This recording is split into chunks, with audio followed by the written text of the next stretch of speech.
سراب خان کی یہ بہت بڑی خوش فہمی تھی کہ وہ اتنا بڑا جرم کرنے کے بعد بھی وہ بچ نکلے گا۔ کیا نوکرانی پر اتنا یقین کرنا صحیح ثابت ہوگا؟ کیا اس نے سربلند کو اتنا کمزور سمجھ رکھا تھا کہ اس کی ناک کے نیچے اتنا بڑا جرم کر کے بھی وہ خود کو محفوظ ثابت کر لے گا؟ جلد ہی سربلند خان بانو کے قتل کے اصل مجرم تک پہنچ جائے گا۔ جیسے ہی بانو کی لاش ملے گی، سراب خان کی تمام حرکتیں اس کے خلاف سب سے بڑا ثبوت بن جائیں گی۔ نوکرانی یعنی شیری اور سراب خان دونوں حوالات کی سلاخوں کے پیچھے نظر آئیں گے۔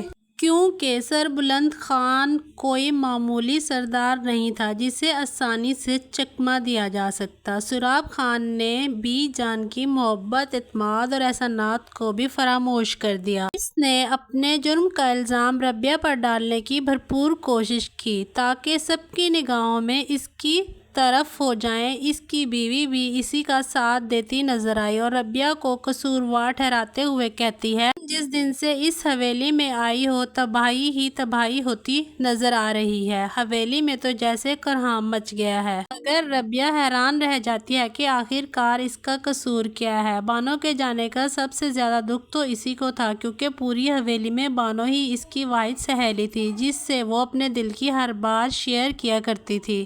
سراب خان سب کے سامنے یہ ڈرامہ کرتا ہے کہ بانو اس سے جھگڑا ہونے کے بعد روتی ہوئی باہر چلی گئی تھی اور اسے نہیں معلوم کہ وہ کہاں گئی، مگر حقیقت یہ تھی کہ آدھی رات کو پیش آنے والا واقعہ صرف وہ اور نوکرانی شیری جانتے تھے۔ ادھر پوری حویلی میں بانو کی تلاش جاری تھی۔ بی جان بار بار روتے ہوئے کہتی تھی کہ بانو نے کبھی اکیلے حویلی سے باہر قدم تک نہیں رکھا، پھر وہ اچانک کہاں غائب ہو گئی، آخر کہاں چلی گئی۔ سراب خان بڑی چالاکی سے اپنے آدمیوں کے ذریعے بانو کی انگوٹھی اور دوپٹہ مختلف جگہوں پر پھینکوا دیتا ہے تاکہ سربلند خان کو گمراہ کیا جا سکے اور کسی کو اس پر شک نہ ہو۔ جب سربلند خان کہتا ہے کہ محافظوں کی موجودگی میں بانو حویلی سے باہر جا ہی نہیں سکتی، تو سراب خان غصے کا ڈرامہ کرتے ہوئے چیخنے لگتا ہے کہ وہ اپنی بہن کو ہر حال میں ڈھونڈ کر رہے گا، لیکن اس کی آنکھیں اس کے جرم کی گواہی دے رہی تھی۔ سربلند خان نے اس کی نظریں چرانا محسوس کیا، مگر بھائی ہونے کی وجہ سے اس کا شک سراب خان پر نہ جا سکا۔ بی جان بھی بے حد پریشان تھی۔ وہ بار بار سربلند خان سے پوچھتی رہی کہ آخر بانو اتنی ناراض کیوں ہوئی کہ وہ حویلی چھوڑ کر چلی گئی۔ دوسری طرف سراب خان پہاڑوں میں بیٹھا رونے کا ڈرامہ کر رہا تھا، مگر دراصل اپنے انجام کا خوف تھا۔ اس کا ملازم بھی اسے خبردار کرتا ہے کہ اگر کسی کو شک ہو گیا تو وہ کبھی خود کو بے گناہ ثابت نہیں کر سکے گا۔ اپنی بہن کی بچپن کی یادیں اسے بہت بے چین کرتی ہے، مگر اقتدار کی ہوس اس کے ضمیر پر غالب آ چکی تھی۔ اسے صرف یہی فکر تھی کہ جلد ہی وہ اس قبیلے کا سردار بن جائے گا، کیونکہ وہ کبھی بھی سربلند خان کو اپنا سردار ماننے کے لیے تیار نہیں تھا۔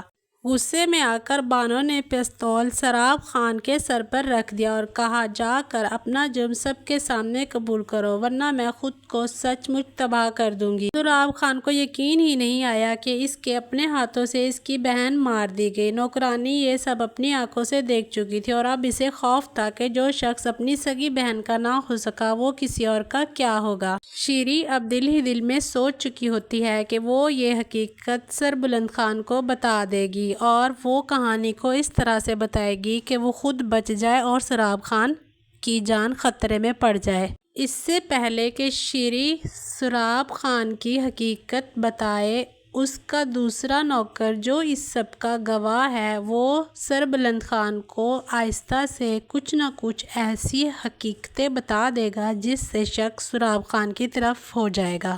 شیری دوڑتی ہوئی حویلی کی طرف آتی ہے اور بی جان سے کہتی ہے کہ سراب لالا اور سربلند لالا واپس حویلی آ چکے ہیں، لیکن ان کے ساتھ شہربانو بی بی واپس حویلی نہیں آئی۔ یہ سن کر بی بی جان کے تو جیسے ہوش ہی اڑ جاتے ہیں۔ وہ کہتی ہے، تم کیا بکواس کر رہی ہو؟ شہربانو آخر کہاں جا سکتی ہے؟ اس پر نوکرانی شیری جھوٹ موٹ کا ڈرامہ کرتے ہوئے روتے ہوئے کہتی ہے کہ مجھے خود شہربانو بی بی کی بہت زیادہ فکر ہو رہی ہے، آخر وہ کہاں چلی گئی؟ آج سے پہلے تو بنا بتائے انہوں نے حویلی سے باہر قدم تک نہیں رکھا۔ لیکن بی جان اس کو جھٹک کر کہتی ہے کہ تم اپنی بکواس بند رکھو، مجھے پتہ ہے شہر بانو جہاں کہیں بھی ہوگی میری بیٹی ٹھیک ہوگی اور وہ جلد ہم سے آ کر ملے گی۔ ربیہ یہ سب سن کر بہت زیادہ حیران ہوتی ہے کیونکہ وہ اس سب حقیقت سے آشنا نہیں ہوتی، تو بی جان اس کو بتاتی ہے کہ کل رات سے شہر بانو حویلی سے غائب ہے۔ ربیہ بی جان کو تسلی دیتے ہوئے کہتی ہے کہ آپ پریشان نہیں ہو، جلد از جلد شہر بانو مل جائے گی، لیکن بھابھی نور اس سب کا قصوروار بھی ربیہ کو ٹھہراتی ہے اور چیخ کر کہتی ہے کہ جب سے تم حویلی میں آئی ہو حویلی میں آفت مچا رکھی ہے، کس حق سے آخر تم یہاں رہ رہی ہو، تم یہاں سے چلی کیوں نہیں جاتی؟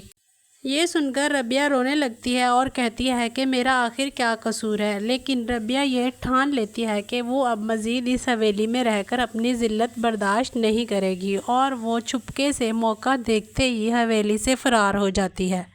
سربلند اور سراب پہاڑوں میں جا کر شہر بانو کو ڈھونڈتے ہیں تو صرف اس کا ایک دوپٹہ ملتا ہے، لیکن شہر بانو کہیں پر بھی ان کو نہیں ملتی اور وہ مایوس ہو کر واپس گھر لوٹ آتے ہیں۔